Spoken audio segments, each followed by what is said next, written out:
Bonjour. Alors, on va essayer de faire un petit tour de PHP 7.2 qui approche. Ça devrait être le cadeau de Noël de tous vos serveurs cette année, puisqu'on devrait vous le livrer en temps et en heure un petit peu avant. On va essayer de faire un tour, un petit point sur la roadmap, où est-ce qu'on en est dans la livraison et dans la phase de développement. Là, vous verrez qu'on est très très proche de la fin. On va essayer de faire un petit peu le tour des quelques nouvelles fonctionnalités, mais surtout de qu'est-ce qu'on a cassé, parce que je pense que c'est peut-être ça qui va vous intéresser. Qu'est-ce qu'il faut faire pour que vos applis actuelles puissent fonctionner avec PHP 7.2? Est-ce qu'il y a des choses à faire ou est-ce que ça va marcher directement? Un petit point sur les bénéfices de la 7.2, et puis j'espère qu'on aura un petit peu de temps pour faire quelques questions derrière. Juste une introduction rapide pour me présenter, pour ceux qui ne me connaîtraient pas. Je suis utilisateur de PHP depuis la version 3, je crois, de mémoire. Enfin, j'avais testé la 2.01 un petit peu avant. Et depuis très très longtemps, je me suis intéressé au packaging, c'est-à-dire en fait aux distributions de PHP sous forme binaire pour les distributions Linux, enfin sous forme de RPM. Depuis 5 ans, je suis... oui, ça doit être ça. Je suis maintenant un des contributeurs assez réguliers à PHP lui-même.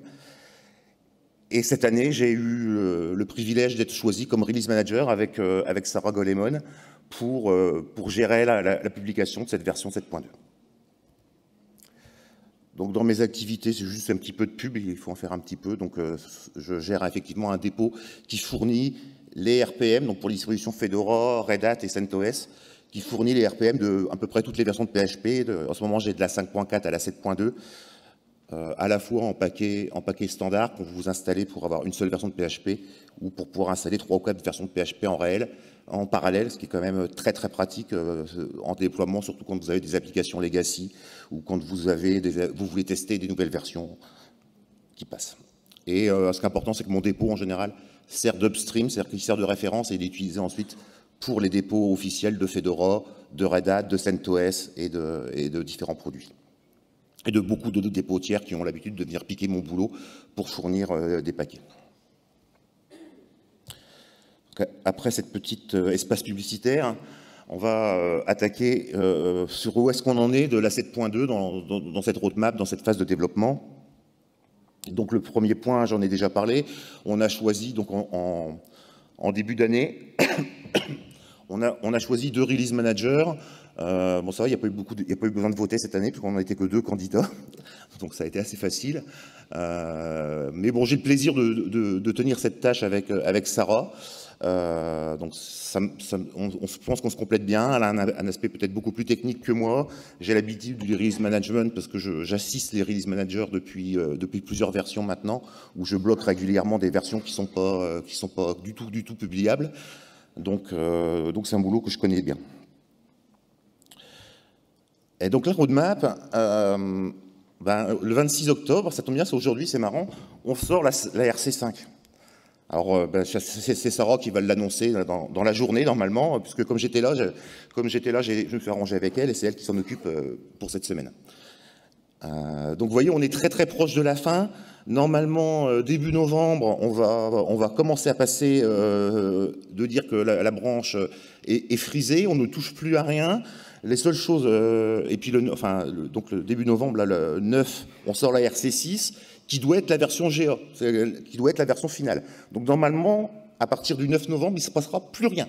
Bon, déjà, on est en feature freeze depuis longtemps, c'est-à-dire qu'on ne modifie plus, hein, on est vraiment dans une phase de finalisation, de tests et correction de bugs uniquement, mais à partir du 9 novembre, c'est fini. La version ne doit plus bouger, on n'acceptera que les corrections critiques. Hein, comme on fait habituellement, il n'y a rien de nouveau, c'est ce qu'on fait à chaque version. Donc là, avec la RC5 qui sort aujourd'hui, on n'est pas loin de la version finale, quoi. Hein. Donc s'il y en a qui n'ont pas commencé à tester, il est plus que urgent de commencer à tester, quoi. Parce que s'il y a encore des bugs, on peut encore corriger des bugs là, dans les 15 jours qui viennent, mais après ça va être fini, quoi. Hein, sauf s'il y a vraiment des choses très très critiques. Et normalement, l'annonce de la version GA est prévue pour le 30 novembre. Donc, ce qui nous laisse 3 semaines entre la dernière RC. Donc, il se peut, si jamais il y a des bugs critiques, on soit obligé de sortir une RC7 un petit peu intermédiaire, mais on va essayer de ne pas bouger cette date du 30 novembre. Voilà, donc pour Noël, pas de problème, vous pourrez l'installer sur vos serveurs. Alors, qu'est-ce qu'on a cassé? Ben ça, on aime bien. Chez PHP, on casse toujours un petit peu des choses. Alors, je pense que c'est ce qui est le plus intéressant. Je ne vais pas simplement vous balayer les notes de mise à jour que vous pourrez trouver. Enfin, on va les balayer ensemble, on va regarder les choses qui sont dedans. Mais moi, ce qui m'intéresse, c'est en fait de voir quels ont été les retours de la QA. C'est-à-dire que depuis plus de 6 mois, je fais de la QA sur 7.2, et d'autres, bien entendu. Et notamment, à travers le projet Fedora, on a un gros outil de QA dans lequel on supervise un peu plus de 500 bibliothèques PHP, donc les gros frameworks, Zen Framework, beaucoup d'applications, beaucoup de petites bibliothèques, tout ce qui compose et qui est beaucoup utilisé dans PHP. Et on regarde tout ce qui se passe, on fait tourner les suites de tests en permanence pour voir qu'est-ce qui casse. Et donc là, quand on a mis PHP 7.2 dans notre outil d'intégration continue pour voir qu'est-ce qui était cassé. Et puis il y a plein de choses de cassées. On avait au départ 80 paquets qui étaient cassés. Et puis on commence, là, depuis 15 jours, j'embête les gens de chez Zen, j'ouvre des PR pratiquement tous les jours sur les différents composants, parce qu'il y a des petites choses qui sont cassées. Donc ce que je vais vous essayer de mettre en lumière dans les slides suivants, c'est qu'est-ce qui a été cassé, qu'est-ce qu'on rencontre le plus. Il y a des choses qui sont dans les release notes, mais que les gens remarqueront même pas. Par contre, là, c'est des choses qui sont vraiment... qui ont vraiment un impact sur les applications, parce que vraiment, il se passe quelque chose dans vos applications, et on l'a rencontré dans les tests unitaires de beaucoup de projets. Et puis avec 500 projets, je pense qu'on a une vision qui est assez large. Donc c'est vraiment les choses importantes. Alors, le premier, celui-là, c'est vraiment un changement important. On a supprimé Mcrypt. Alors ceux qui me connaissent savent que pour moi, c'est pas du tout avec regret. Au contraire, j'en suis content, je dirais enfin. On se débarrasse de cette extension de cryptographie qui était complètement irraisonnable d'utiliser. Il faut savoir que la bibliothèque qui est derrière, elle est non maintenue depuis 8 ans. Depuis 8 ans, il ne se passe plus rien. Donc il n'y a aucune correction de bugs, et on parle bien de cryptographie. Il faut savoir que toutes les distributions, il y a des tas de bugs, il y a des tas de trucs qui sont plus corrigés, il n'y a plus personne qui bosse dessus. Toutes les distributions ont 2-3 bugs qui sont corrigés. C'est juste aberrant de continuer à utiliser ce truc-là, quoi. Donc ça fait des années et des années et des années que je me bats pour que toutes les applications arrêtent d'utiliser Mcrypt. Globalement, ça s'est beaucoup amélioré. Donc elle était déjà dépréciée. Elle était dépréciée en 7.1. Donc là maintenant, vraiment, on l'a définitivement supprimée.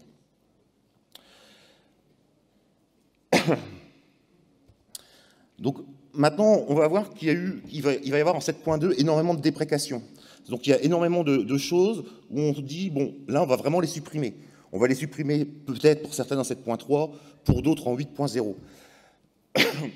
Donc tout ce qu'on va voir là, ça ne casse rien. C'est-à-dire que votre application, si elle utilise les choses qu'on déprécie en 7.2, elle va continuer à marcher. Elle va au pire polluer les logs de votre serveur de développement en vous mettant plein de messages de déprécation, mais c'est pas grave, votre application continue à tourner. Par contre, vous pouvez continuer à l'utiliser, mais il faut bien entendu corriger toutes ces erreurs-là pour que vous puissiez demain passer en 7.3. C'est vraiment préparé. Alors, juste celle, j'ai essayé, parce qu'il y en a toute une série, j'ai encore vu des projets qui utilisent de l'autoload, donc cette vieille fonction autoload, donc complètement, il y a SPL autoload register qui permet de stacker, je ne vais pas revenir là-dessus, enfin même si je sais qu'aujourd'hui il y a beaucoup de gens qui ne savaient plus ce que c'est qu'un autoloader, puisqu'on utilise, tout le monde utilise Composer aujourd'hui, donc on n'écrit plus son propre autoloader. Mais bon, c'est cette vieille fonction qui date de PHP 4 a été dépréciée. Autre chose, on en trouve encore dans le code. Il y a beaucoup de projets qui ont encore du create function.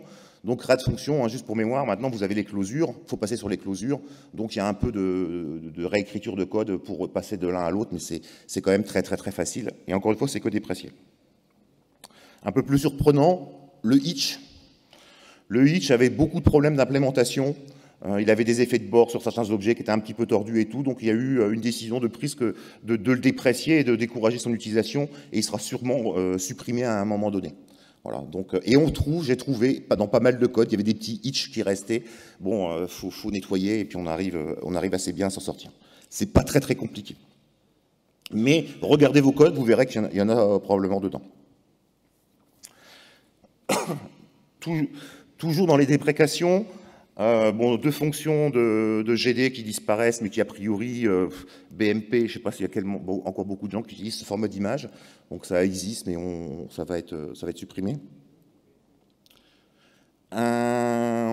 Donc juste sur une extension, ça c'est vraiment pas grave, INTL, IDNO, c'est la conversion des noms de domaine, mais ça, la variante 2003, il ne faut de toute manière plus l'utiliser, parce qu'elle a des tas de problèmes, donc de toute manière, il faut basculer sur la nouvelle.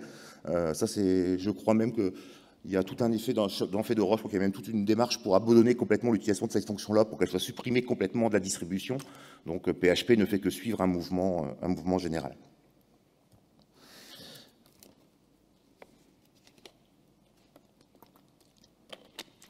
Juste quelque chose qui existe depuis très très longtemps en PHP. Bon, les barwords, simplement si vous mettez une chaîne de caractères sans mettre de code autour, PHP va accepter de l'utiliser comme si c'était une chaîne de caractères.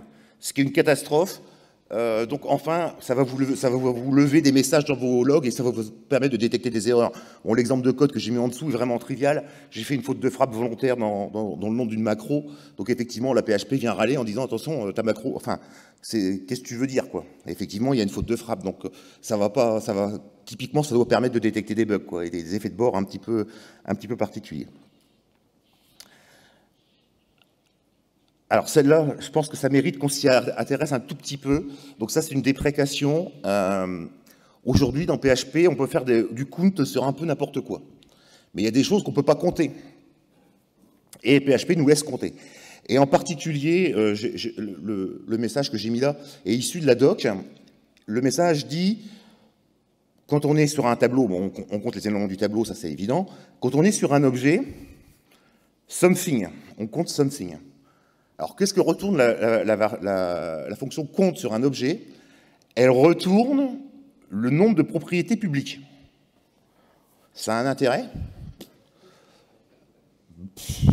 Franchement, on ne sait pas pourquoi ça a été implémenté comme ça. C'est un truc qui est historique. Donc, on a dit, bon, attendez, on va essayer de faire du count sur des choses qui sont comptables. Et puis, si c'est pas comptable, on va vous dire, on va vous lever un problème. Donc là, le petit bout de code qui est en dessous, simplement, c'est si vous voulez que votre objet soit comptable, ben vous dites juste que c'est un objet qui est comptable, et puis vous mettez une fonction count dedans qui retourne ce que vous voulez qu'elle retourne. C'est pas très compliqué. Alors ça, je peux vous dire que dans cette notion de count me pète énormément de suites, de tests, énormément de projets qui utilisent count, et en particulier sur un effet qu'on n'avait pas forcément pensé, qui est juste derrière, c'est le count de nul. Alors, je pense qu'on aurait peut-être pu se poser la question et revenir sur cette idée-là, mais enfin, on ne peut pas compter nul. Nul n'est pas considéré comme comptable. Donc, il y a énormément d'endroits où les gens font des counts sur nul. Jusqu'à présent, ça retournait 0, et ça permettait ça marchait plutôt pas mal. Ça, c'est plus possible. Voilà.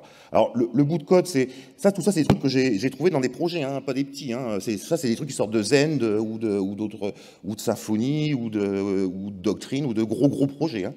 Donc, le truc qu'on trouve typiquement, c'est voilà, j'ai une fonction qui demande une arrêt et qui prend comme valeur par défaut nul. Et puis dedans, vous avez un count. Bon, bah, ça va péter. Effectivement, si vous demandez un arrêt en entrée, vous prenez comme valeur par défaut l'arrêt vide. Et puis vous n'avez plus de problème. Mais ça oblige à faire. Alors, ça, c'est un petit peu embêtant parce que ça oblige à corriger le prototype, donc ça veut dire qu'on casse l'API de la bibliothèque en dessous. Donc, il faut peut-être pas changer l'API, puis mettre une protection. Voilà. Donc, ça, c'est quelque chose qui paraît évident, enfin, qui nous a paru évident qu'il fallait le faire. La notion de count était un peu vraiment bizarroïde. Effectivement, il y a des petits effets de bord et ça casse pas mal de choses. Enfin, ça casse. Attention, il n'y a rien de dramatique. Mais corrigez-les, ça vous aidera pour passer à 7.3. Sur la notion des prototypes, la compatibilité des prototypes a été renforcée. Alors pour la petite histoire, on a vu qu'il y avait un problème de compatibilité qui n'était pas détecté, de prototypes qui ne sont supposés pas compatibles, qui n'étaient pas vérifiés. Ça a été corrigé au départ dans 7.0 même, je crois. On l'a corrigé et on s'est rendu compte que ça cassait tout.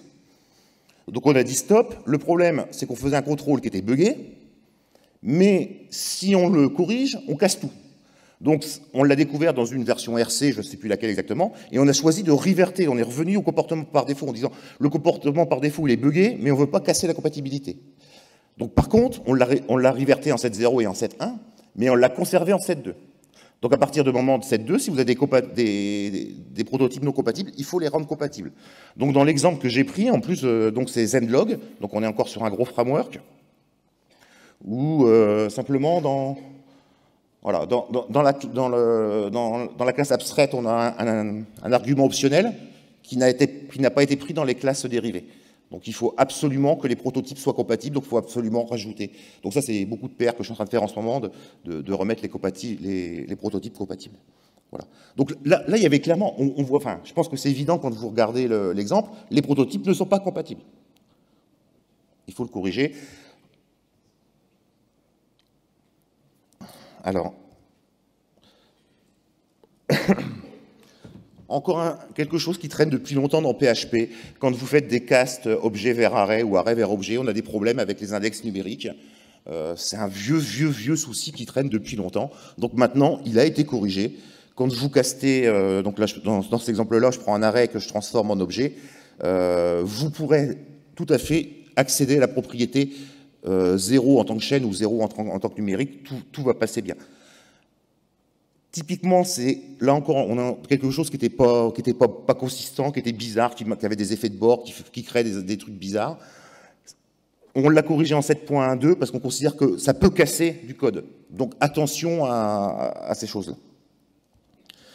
Avec l'effet exactement inverse, quand vous avez un objet que vous castez en array, on va bien convertir les index pour que vous puissiez récupérer les propriétés comme il faut. Donc ça c'était vraiment... Alors attention, avoir une propriété dans un objet dont le nom de la propriété est 0, c'est peut-être on est sur des use cases quand même vraiment à la marge, je pense. Mais voilà, je pense qu'en général, les propriétés, on leur donne des noms. Il y a une conférence sur le nommage après. On va éviter d'utiliser des nombres comme nom de propriété. Bon, un tout petit quelque chose qui veut casser. Ça a cassé, il y a beaucoup de gens qui utilisent... J'avais beaucoup de classes, enfin j'ai trouvé des classes dans différents projets qui s'appelaient Object. Donc depuis... Alors, on le verra dans les features, mais Object est maintenant un mot-clé réservé qui sert au typewriting. C'est quelque chose qui a été demandé par les utilisateurs. Malheureusement, il y a un certain nombre de projets, dont je pourrais en citer quelques-uns, qui utilisaient Object comme nom de classe. C'était un mauvais choix, mais on ne pouvait pas le savoir à l'époque. On ne leur jettera pas la pierre. Et puis la dernière chose qu'on a... Alors on n'a pas cassé, encore une fois, on est encore une fois sur de la correction de bugs, c'est sur la gestion des sessions. Donc alors je ne sais pas si le message qui est en dessous vous dit quelque chose, les headers ont déjà été envoyés, donc globalement vous pouvez plus setter la session, configurer la session une fois que les headers de votre page ont été envoyés. Jusqu'à présent, jusqu'à PHP 7.1, il vous met un warning, mais globalement, il vous dit que ça a marché. Et donc, vos codes continuent sachant que l'effet de bord est catastrophique, parce qu'il vous dit que ça a réussi, mais en vérité, tout ce que vous allez faire derrière est perdu. Donc, c'est juste un truc qui était malsain, quoi. En termes de sécurité, il y a beaucoup d'impact de sécurité. Donc, on a enfin décidé de corriger ce truc-là. Donc maintenant, s'il y a des headers qui partent, l'ouverture de session va échouer. Vous ne pourrez plus ouvrir vos sessions. Alors, ça a un effet de bord un petit peu malsain sur les applications CLI, parce que les applications CLI, elles, n'ont pas forcément cette notion de header, mais il va y avoir des petits soucis. Donc, dans les suites de tests unitaires, on a des petits problèmes avec ça. Donc ça doit pouvoir se régler assez facilement. Donc, encore une fois, la gestion des sessions en PHP est quelque chose de très complexe, j'aurais tendance à dire, où il y a eu énormément, quand ça a été fait au départ, il y a eu cet effet de manière assez rapide, et puis il y a eu beaucoup de soucis. Donc aujourd'hui, on a quelqu'un de très très sérieux qui essaye de renforcer la gestion des sessions. Donc il y a encore des RFC qui vont venir pour les prochaines versions, il y a encore des choses qui vont se passer. Mais là, on a renforcé cette cohérence pour que vraiment, quand on n'arrive pas à ouvrir une session, on vous dit qu'on renvoie à une notion d'échec. Voilà, on n'a pas cassé trop de choses. J'espère qu'il n'y a rien qui vous affole particulièrement. Ça, c'est tout ce que j'ai, moi, découvert. Donc, on va essayer de voir quelques-unes des nouvelles features, des nouvelles fonctionnalités, pardon. on est quand même sur une version mineure, hein. Je voulais le rappeler. Il y a quelques jours, c'était Sébastien Berman qui tweetait c'est une version chiante. Bah oui, c'est une version mineure. On n'est pas là pour révolutionner le monde. C'est pas dans une version mineure qu'on va faire des gros changements. Donc effectivement, la 7.2, c'est une version mineure. Ne vous attendez pas à des choses miraculeuses, quoi. Il ne va pas y avoir de grands changements. Alors j'en ai retenu quelques-unes. Je ne vais pas balayer toutes les RFC. Ça, c'est la page pour les sysadmins, il n'y en aura qu'une. Voilà, pour charger une extension, maintenant on met juste son nom. On n'a plus besoin de mettre le point .so sous Linux, le point .dll sous Windows. Il y a une syntaxe unique qui peut marcher sur tous les systèmes d'exploitation. Je ne sais plus ce qu'on met sur Macintosh, mais enfin bon, voilà, c'est juste de la simplification. On va voir je trouve que la 7.2 est quand même un peu teintée sécurité. Déjà ce qu'on a vu sur les sessions avant. Et là, on va voir un certain nombre la suppression de mcrypt, c'est bon pour la sécurité. Les sessions, c'est bon pour la sécurité. Et là, on va avoir un certain nombre de features qui sont quand même très orientées sécurité.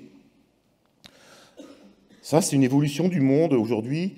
Aujourd'hui, tout le monde fait du SSL sur ses serveurs, normalement. Et on a abandonné, normalement, les vieux protocoles non sécurisés, type SSL v2, SSL v3, et des choses comme ça. Même TLS 1.0 doit être plus ou moins déprécié, je ne sais plus où on en est. Et le problème, c'est que SSL, par défaut, c'est SSL v3. Ça a juste plus de sens de garder ça, quoi. Voilà, quoi. Donc, ce qui a été fait, c'est que maintenant, quand vous mettez TLS, ça veut dire TLS V1, V1.1, V1.2, et si demain il y a du 1.3, du 1.4, du 1.5, TLS le prendra en charge. Et puis SSL, bah, c'est carrément un alias sur TLS. Donc en fait, en gros, ça veut dire, quand vous dites SSL ou TLS dans votre URL, ça veut dire utiliser une méthode de crypto de nos jours, actuelle. Voilà. Après, vous pouvez forcer pour utiliser les anciennes. Mais là, on est clairement sur l'adaptation de PHP au standard actuel de sécurité. Deuxième chose, une bibliothèque qui a été intégrée dans PHP, qui existait sur la Forge PQL depuis un certain temps, qui est la bibliothèque Sodium, qui permet encore, donc là, qui est une bibliothèque de cryptographie actuelle. Pour info, cette extension, elle est disponible dans la Forge PQL en version 2 pour PHP 7.0 et PHP 7.1. Donc vous pouvez déjà l'utiliser en 7.0 et en 7.1 si vous en avez besoin. Elle est maintenant directement intégrée à PHP. Toujours sur la sécurité, je vous disais 7.2, je trouve qu'il y a pas mal de choses en sécurité. Nouvelle fonction de hachage des passwords. Donc Argon 2, pour la petite histoire, c'est un algorithme qui a remporté un challenge de la sécurité des systèmes de hachage les plus sécures. Vous trouvez ça sur Wikipédia avec toute la description pour ceux que ça intéresse. Donc maintenant, avec la fonction password hash, vous pouvez lui demander d'utiliser Argon 2. Juste deux remarques. Un, c'est pas activé par défaut. C'est-à-dire que si vous avez un environnement hétérogène avec du PHP 7.0, 7.1, 7.2, il n'y a pas de problème, il reste par défaut avec bcrypt. Mais vous pouvez l'utiliser. Par contre, j'ai cru remarquer qu'il était un petit peu long. Voilà, mais ça c'est le prix à payer quand vous voulez de la crypto forte. Si vous le mettez avec les options pour cryptage fort, ça peut mettre quelque temps à générer le password. Mais bon, c'est pas non plus forcément choquant. Donc, bon, une petite fonctionnalité. Alors tout à l'heure, j'ai parlé du contrôle de prototype qui a été renforcé, mais il a été aussi élargi. Alors ça peut être surprenant. Donc là, je vous ai mis un exemple. C'est-à-dire que dans la classe dérivée, on a supprimé le type acting. Voilà. Autant il est plus strict sur le nombre d'arguments, autant vous pouvez dégringoler le type acting pour pouvoir le changer. Je ne sais pas pourquoi, ça a été une demande, c'est des choses qui sont remontées de la communauté. Il y a certains projets qui avaient besoin de ça, qui nous ont demandé. Encore une fois, sur beaucoup de RFC comme ça, c'est des choses qui remontent de la communauté, des utilisateurs, et on l'a fait parce que les gens en avaient besoin. Donc j'en ai parlé aussi, le Object Type Writing, c'est-à-dire que vous pouvez dire cette fonction attend un objet. Voilà. Je ne sais pas à quoi ça sert. Il y a des gens qui l'ont demandé. A priori, ça faisait plaisir, donc on l'a fait. On peut demander un entier, on peut demander un booléen, on peut demander un objet. Après, vous avez aucune... simplement, ça doit être un objet. Voilà. Bon, là, je passe assez vite, c'est des choses qui ne sont pas forcément critiques. Ça, c'est quelque chose qu'on avait déjà fait pour GMP. C'est-à-dire que GMP, en fait, on a encore des extensions qui utilisent des ressources. On a tendance à considérer qu'il ne faut plus utiliser de ressources en PHP, il faut utiliser uniquement des objets. Donc, jusqu'à présent, les fonctions de hash retournaient une ressource. Maintenant, elles retournent un objet. À l'utilisation, ça ne doit rien changer. Bon, sauf si vous dites, si vous voulez vérifier que c'est une ressource, mais globalement, le passage, on l'avait fait pour GMP sur une version dans des branches stables, et ça n'avait posé aucun problème. Donc on l'a fait pour H, et ça sera beaucoup plus propre. Voilà. J'ai fait le tour des principaux changements. Effectivement, alors j'étais un peu inquiet parce que je ne le voyais pas apparaître, et ça y est, il a été ajouté à la documentation il y a moins d'une semaine, on va dire. Donc il n'est pas forcément finalisé, mais il y a le guide de migration de la 7.2 qui va reprendre tout ce que je vous ai dit là, et sûrement d'autres choses que j'ai pas mis, qui est déjà disponible et que vous pouvez déjà consulter. En anglais. Hein, il est apparu en anglais la semaine dernière. En français, ça va prendre un petit peu de temps. D'ailleurs, petite parenthèse, j'ai l'impression que la doc française commence à être un petit peu loin derrière la doc anglaise. S'il y a des gens qui ont du temps à perdre, qui ont du temps libre et puis qui ont envie de contribuer, faire de la traduction de la doc, c'est pas mal, parce que là, je pense que la doc, moi, je n'utilise plus la doc en français depuis un certain temps, mais j'ai eu un problème l'autre fois où la doc en français était fausse. Donc j'ai voulu corriger un truc, mais en fait, je l'ai corrigé dans la doc en anglais, je me suis fait allumer, mais en disant, mais non, la doc en anglais, elle est bonne, et puis, enfin bon, il y a eu un petit souci, donc il faudrait la corriger. Je ne sais pas s'il y a des développeurs d'extension ici, des gens qui écrivent du C PHP. J'ai deux, trois changements au niveau des extensions. Donc, faut savoir qu'il y a vraiment très peu de changements d'API en interne. Donc, je les ai mis sur les slides, mais je ne vais pas vraiment m'apesantir dessus. Vous pourrez les retrouver dans le fichier Upgrades Internals. Ce qui est important de savoir, c'est qu'aujourd'hui, la totalité des extensions que j'ai testées, donc toutes celles qui sont sur PQI, plus quelques autres, donc à peu près environ autour de 150 extensions, sont toutes compatibles PHP 7.2. Il y a deux exceptions. Xdebug est compatible, mais pas encore publié. Donc il faudra attendre la version 2.6, mais bon, je pense que Derrick devrait sortir une bêta, au moins une bêta dans les jours qui viennent. Donc c'est en bonne voie, on aura Xdebug à temps pour, même si c'est qu'une version bêta, enfin, on aura Xdebug pour la sortie de la 7.2. Et il y a une extension qui est assez récente qui s'appelle Timecop, je ne sais pas si certains connaissent, qui elle ne marche plus. Donc il y a un rapport de bug, il faut qu'on trouve une solution, j'ai pas trouvé la solution, j'ai cherché, elle fait des choses bizarroïdes. Voilà. Donc quelques petites choses, voilà, on avait ACC Clone, c'est un truc qui existe depuis des années, qui n'a jamais été utilisé, donc on l'a retiré. Mais bon, voilà, c'est... un gros changement dans la gestion du type writing sur le return type. Donc, mais ça, c'est pour les gens qui développent des extensions. Donc, il faut savoir que bon, c'est dans le fichier Upgrading Internals. Donc, s'il y a besoin, s'il y a des gens qui font des extensions, allez voir dedans.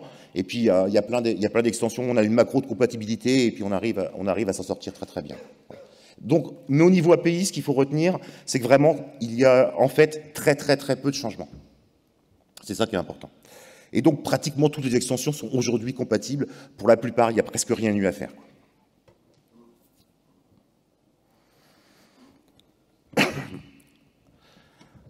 Alors, on va parler, je vais faire un peu de marketing. Il faut passer à 7.2, voilà, c'est mon bébé, alors je voudrais que vous l'adoptiez tous rapidement. Alors je vais essayer de vous convaincre, pourquoi il faut passer à 7.2? C'est ça la grande question. Quels vont être vos bénéfices? Ouais, moi je suis en 5.6, ça marche bien, pourquoi je passerai à 7.2? Ben déjà pour avoir une version supportée. Alors ça, il faut le rappeler, le projet PHP quand même, on maintient aujourd'hui... On maintient 4 versions en parallèle, même 5 si on veut. Enfin, on maintient 4 versions. On maintient la 5.6, il y a la version 5.6.32 qui sort aujourd'hui. Elle est en sécurité only, c'est-à-dire qu'on la maintient encore jusqu'en décembre 2018. On a étendu son cycle de vie parce que, comme c'est la dernière 5 et qu'on peut concevoir que ça soit difficile de passer à la 7, on a décidé d'étendre son cycle de vie d'1 an supplémentaire. Mais bon, aujourd'hui, elle est en security only. Donc, elle n'a plus beaucoup d'intérêt. Enfin, elle est toujours sécure, mais bon, à un moment donné, il faut quand même vraiment penser à changer. La 7.0, 7.025 qui est sortie aujourd'hui, devrait être annoncée avant... Enfin, normalement, l'annonce est autour de midi, donc je ne pense pas vous donner un secret très important, mais bon, elle sort aujourd'hui. Donc c'est pareil, dans le mois prochain, la 7.0 est en fin de vie. La 7.0, elle est morte la semaine prochaine. Enfin, le mois prochain, pardon. Donc, alors effectivement, elle va rester en mode sécurité pendant 1 an jusque fin de 2018. Mais voilà, quoi, faut commencer. Si vous êtes en 7.0, il y a sérieusement pensé à avancer. Et puis même si vous êtes en 7.1, la 7.1, elle n'a plus qu'1 an à vivre. Donc, aujourd'hui, ce que je veux dire par là, c'est que le projet PHP est quand même un projet qui est responsable. On maintient 4 versions parallèles. Il y a beaucoup de gens qui ne font pas ça. 4 versions parallèles, c'est un boulot énorme. Surtout quand on voit la différence entre la 5 et la 7. Quand il faut appliquer des correctifs de sécurité sur la 5 et sur la 7, ça devient des fois très compliqué. Donc le projet fait quand même un effort énorme de maintenir ces 4 versions parallèles, mais à un moment donné, il faut que vous avanciez. Alors, la deuxième solution, c'est d'utiliser une distribution entreprise. Vous me voyez venir, et là, vous avez une version qui est maintenue pendant 10 ans. Mais j'en reparlerai juste après. Je reviendrai dessus juste après. Donc, et je vous ai remis le lien sur le supporté de version. Deuxième raison, c'est les performances. Alors, je ne vais pas vous rappeler le gain de performance qu'on en a eu dans le passage de la 5 à la 7. On sait qu'on a gagné des choses énormes de l'ordre de 50% globalement. 50% mémoire, 50% exécution. Mais on continue à bosser, il continue à y avoir des choses qui se font. Donc, bon, j'ai fait tourner des benches, et puis j'en ai vu passer dernièrement sur Twitter d'autres qui ont fait tourner des benches peut-être un peu différents. En gros, de 7.0 à 7.1, vous gagnez 4-5%. C'est pas énorme, mais c'est 5%. Et de 7.1 à 7.2, vous regagnez encore 4 à 5%. Voilà. Bon, il y a des options qui ne sont pas encore activées par défaut, qui devraient encore nous permettre de gagner 4-5%, qui seront peut-être activées par défaut dans la 7.3. Donc on sait qu'à chaque version, aujourd'hui, c'est un des critères numéro 1 dans nos critères c'est que si on a une option qui casse la performance, on le fera pas, quoi. On va essayer que chaque version gagne en performance. De toute manière, si PHP 7 a un petit peu tué HHVM, je suis désolé s'il y a des fans de HHVM ici, c'est parce que PHP 7 a rattrapé les problèmes de performance qu'il y avait. Voilà. Donc à chaque version, on gagne un petit peu. Bon, bah, c'est bien, si vous avez une vingtaine de frontaux web pour gérer votre application, vous pourrez en éteindre un. Voilà. On va lutter contre le réchauffement climatique. Pas beaucoup, mais un petit peu.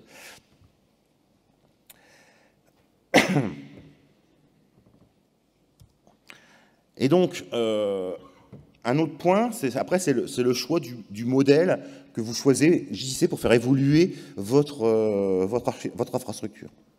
Après, il y a 2 écoles. Il y a l'école de ceux qui font une migration tous les 10 ans.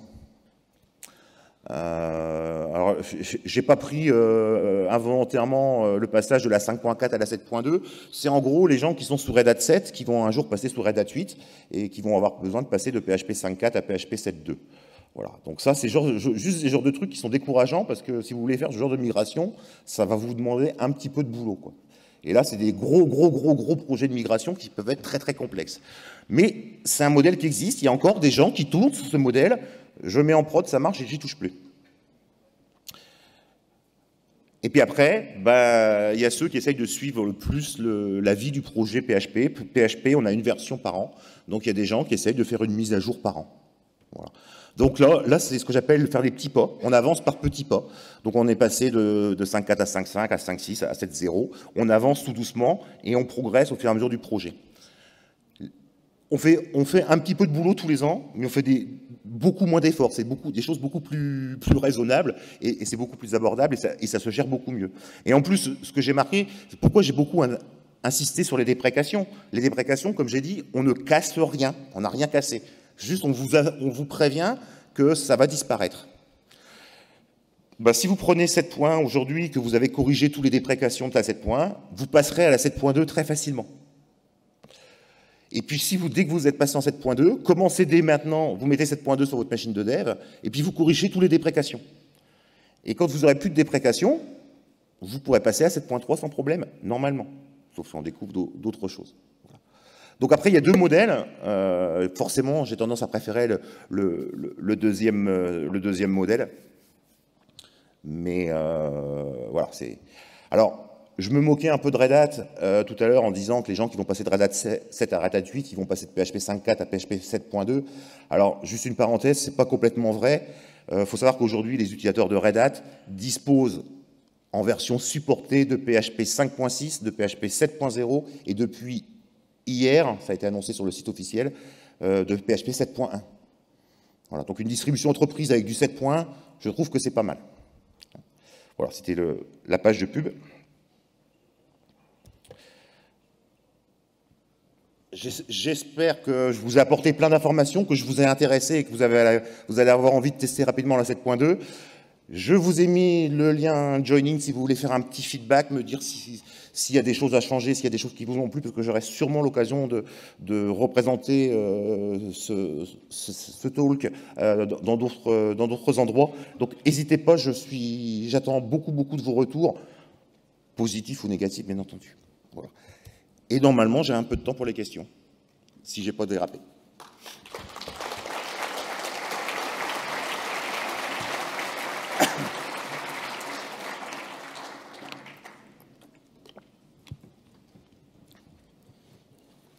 Salut. Sarah Goleman, elle a travaillé sur HVM. Vous avez pu profiter de son expertise dans le développement des versions de PHP depuis la 7.0, où les concepts sont tellement différents que du coup, elle apporte rien par rapport à HVM. Bah, je pense que... Alors, j'ai tendance à dire, est-ce que HVM existe encore ? Je veux pas tirer sur l'ambulance, mais globalement, les gros développeurs sont partis. Dites pas Sarah que j'ai dit qu'elle était grosse. Non, mais les développeurs importants, je corrige. Les développeurs importants sont partis, donc Sarah et d'autres sont partis. En gros, ils sont plus ou moins en phase avec PHP 5. Ça bouge plus. Tous les projets importants, Symfony, Zend et plein d'autres, arrêtent de supporter HVM. Bon. Alors oui, Sarah, elle vient avec une expérience. Sarah, elle a déjà une expérience, pour ceux qui l'ont raté, elle a beaucoup travaillé sur les spécifications du langage. Donc ça, c'est important qu'on ait les spécifications décrites. Donc c'est des choses qu'il va falloir maintenir. Donc ça, c'est un aspect intéressant. Le deuxième chose, là, par exemple, elle vient avec quelque chose qu'elle avait fait dans HVM, auquel elle tient beaucoup, qui est le pipe opérateur. Donc, en gros, c'est l'équivalent pour les gens qui connaissent le pipe sous Linux, où vous envoyez la sortie d'une commande pipe, la sortie d'une autre commande pipe, une autre commande, qu'on puisse faire la même chose en PHP. Donc là, pour l'instant, il y a une RFC qui est en cours, l'opérateur serait pipe supérieur. Et donc, vous listez des commandes, et à chaque fois, ce qui est envoyé par une commande est envoyé en entrée de la suivante. Alors, il y a beaucoup de discussions. Ce qui a été fait dans HVM ne plaît pas, donc on va essayer de l'implémenter différemment. Donc oui, il y a des choses, elle a eu des idées d'HVM qui vont revenir dans PHP. Je pense que PHP a gagné de récupérer Sarah. Hein. Je pense qu'on a quelqu'un qui est vachement compétente, quoi. Et qui a en plus l'expérience du passé, quoi. Si j'ai répondu. D'autres questions ? Eh bien, merci Rémi. Merci.